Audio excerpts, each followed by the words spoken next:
Kings and Queens, Your Majesties, welcome back to the channel. Thank you so much for returning. Trust you and yours are well and you're loving yourself and all this like always. Many thanks to all of you for the support you give to the channel. Thank you so much to our channel members, to our anonymous supporters, to all of you, my team subscribers. You're not celebrated and of course appreciated. So I have some information for us here. I stumbled upon something and I said, why not we have some little deliberations about it? I don't know, some of you are always reserved when it comes to, oh, don't talk about this particular thing, talk about that particular thing. I keep telling you here, whatever I bring out here, it is because it is important. And there was a lot of deliberations done before that is brought out to the public. So don't think that someone just jump into something and begin to push it out there for you. And if you have any information from me, it is because I want you to get that information for a reason. Okay? All right, today I want us to look into a particular thing happening in the motherland, in as much as we are aware that every youth in the continent love what the captain is doing, what the Sahel leaders are doing. There are still good numbers that are being used. There are still good numbers that feel like maybe out of jealousy, out of anger, they have their own reason, maybe out of misunderstanding. However it is, they have their own reason not to believe in the Sahel leaders, not to support the Sahel leaders. Yes, in Africa, yes, in the continent, we still have people who kick against the Sahel leaders. Not old men, but very young men and women who are kicking against the Sahel leaders. And these people are spreading informations, okay? They are spreading information that sometimes you ask yourself, is this true? Or they are going according to what the mainstream media is pushing them to say. They'll convince you in their statements so you believe that the Sahel leaders are not for the liberation of their people, but they came for a particular reason. And I'm just going to roll in some information of this particular guy who is so bitter. Remember, I was bringing to you here informations from, remember that our uncle, that Ghanaian uncle who said it from his heart that he will never support Ibrahim Traoré. I think most of you watched that video. Now, this very young man claims that Traoré is unaliving women and children. And I also brought you the information where BBC and CNN claim that Traoré is unaliving vulnerable people, helpless people.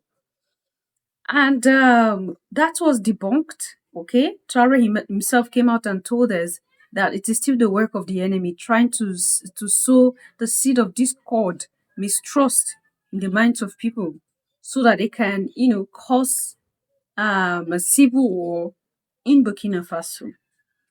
Now, this young man claims he believes, according to him, he said that Ibrahim Traore is not a Pan-African as he claimed he is. It's because he is unaliving women and children, vulnerable people.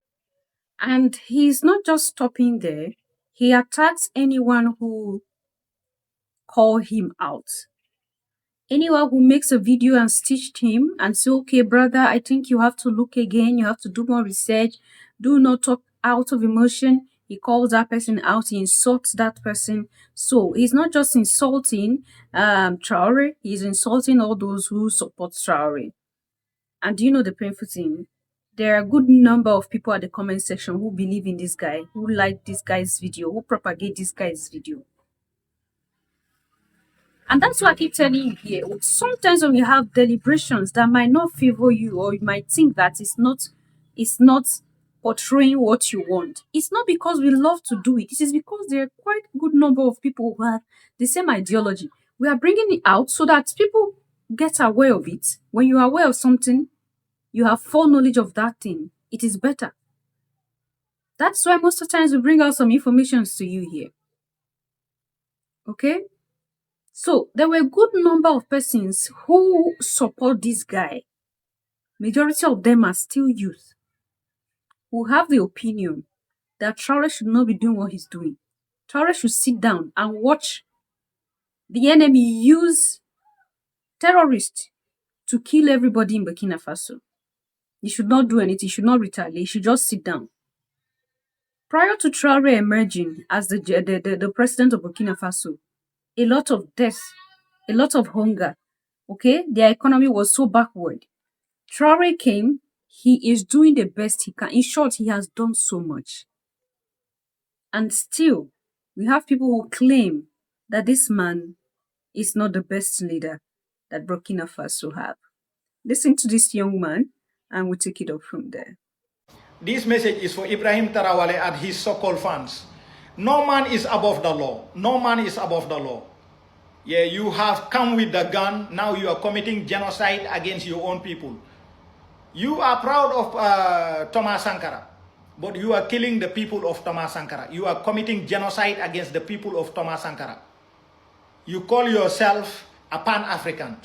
Your country is more divided. Your people, every day they are dying, hungry everywhere, no water, no food. This is not my word, it's your own word. Because you said where the Fulani people live, there is no water, no sanitation, no nothing, no healthcare, no food, no nothing. You are the one who said it. The time you take power, you say that. It's not my word. So then you and your fans, I just want to remind you, no man is above the law. No man is above the law. And remember, you will be held accountable for your action.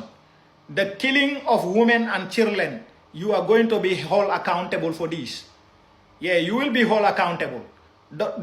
Always remember that no man is above the law. You are killing hundreds of thousands of women and children. You understand? And you will pay the price. Yeah, time will tell. Just wait and see. You're going to pay the price. So-called Pan-Africans, hypocrites, fucking idiots. All right, Your Majesties, we have seen that, we have heard that. They say Traore is a hypocrite, a fake Pan-African, and that he will pay. Now, this is a Fulani young man who is pained that his people have been unalived. And why is it that they are the ones who are the terrorists? He's not asking these questions. Why are his fellow brothers and sisters accepting to become a pin on the neck of countries in the continent? Now, when you look around the countries in the motherland, is this same tribe of people, this group of people, they are the ones that keep terrorizing, pillaging, destroying. They are the groups that the enemy is using. Why is it them? Are they the only tribe in the continent of Africa? This question is not running through their head. So he is out of emotion saying whatever he wants to say. Your Majesties. And he said he is committing a crime against his own people.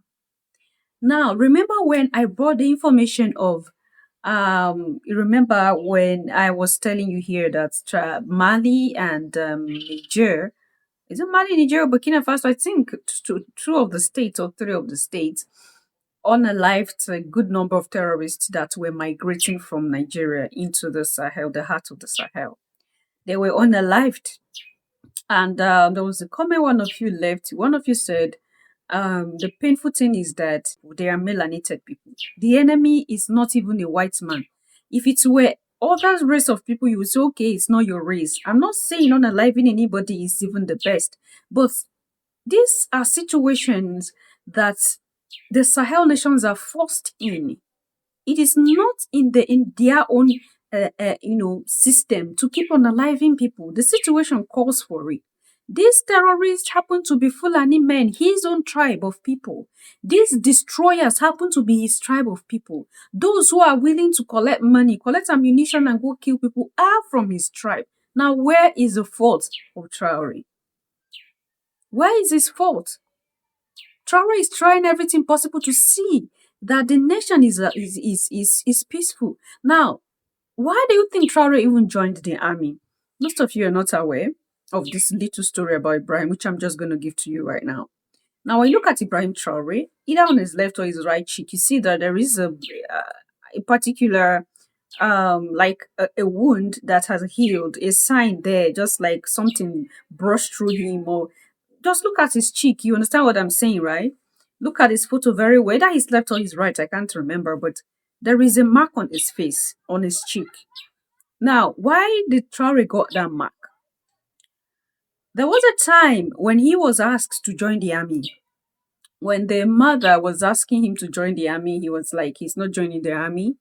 And that was when Burkina Sahel was on fire, even with all the military bases that were there, American military base, French military base, German military base, they were there in that region. But that region was on fire. They were running every day and night for shelter because terrorists were really dealing with them. Their mineral resources were always stolen. Okay. And he said he was not going to join. Okay. Until the fight came to his doorstep. And while that was going on, a bullet brushed through his cheek. It was from that day that he vowed that he would be the change that his nation needs. At a very young age, he agreed to join the army. So nobody even persuaded him anymore. After that very incident, he decided to join the army. He joined the army. And that dream which he had of, bringing back peace and tranquility again into his region, he's at the verge of it. Burkina Faso is not perfect, no. But according to what we have seen in that region, what we have seen looking to history, Burkina Faso at this point is even 100% good because a lot was happening in that region. And now things has changed. Look at the growth happening. I think it's out of pain, frustration, emotions that this young man is just spilling out what he wants to spill out. And some number of persons, are okay with what he is saying. So I'm gonna read out some comments to you, right? So that you also see and understand exactly what I'm trying to say. Someone said, I would never like or support Ibrahim Traore until the Burkinabe army stop killing innocent Fulani women and children and categorizing Fulbe as terrorists. You know, this propagation of Traore is killing women and children. You see the angle where this is coming from. The same people now, they are not faulting their own act of agreeing to become terrorists in every nations in the continent where they are present. Every nation in the continent, they always have a Fulani and the different tribes are always having issue. They are not faulting that. They are not calling out their brothers and sisters who are accepting to take arms and collect money and steal resources and give to the enemy. They are not faulting that. And now they are spreading false information that Traore have hatred towards the Fulani people. The thing is that nobody hates Fulani. No one hates Fulani. I remember those times when we're so little, right? Fulani moves around. They are women. You see them everywhere moving around selling their products. We purchase, my mom purchase from them. We interact with them. We buy, this fresh milk from cow we just sell. Purchase from them. Now, things are different. Everybody's scared because of what they allowed their name to be soiled by accepting to work with the enemy to destroy the peace in West Africa, not just West Africa, in the continent at large, Your Majesties. No, different coming from young men. And when I saw this, I'm like, you see the reason why it would be like Africa would never progress? Now, this is where the question comes in. Can Africa save what is left? If we keep having young men that think like this and are becoming emotional and don't want to call out the problem from the roots and trash it as it is, then I don't think we can save what is left. When we talk about unity of mind, body, and soul as one people, these are the group of persons that will keep drawing us back. People that become emotional when you talk about, oh, they are killing my tribe, they are doing this to my tribal people. They would never want to ask, but why are those from my tribe accepting to become terrorists? Why are those from my tribe accepting receiving arms to fight against their continent of origin? If the Fulani men see Africa as their home and their continent, they wouldn't accept arms from the West to begin to destroy and cause discord in countries where they are present. If they see Africa as their mother, they wouldn't want to do anything. They wouldn't accept money to do any evil to the continent of Africa.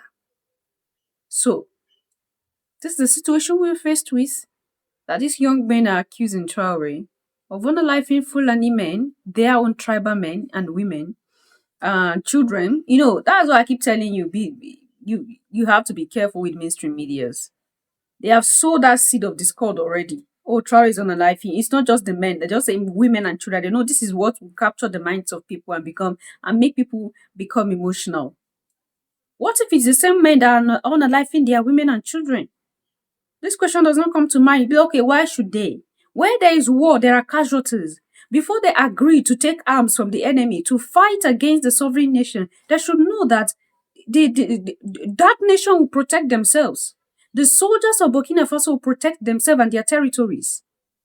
If you are using your women and children as a bait, so that you do something, you go and push your women and children to the front because they are women and children, they're not going to hurt them, and you keep doing this, repeating it, using your women and children as an escape, they will crush those women and children down to get to you. And that's exactly what is happening. And they are getting angry, calling Traore a traitor, calling him a false Pan-African, calling him whatever they feel like calling him. Anyway, leave your thoughts and opinion there at the section. I'm going to see you in my next one.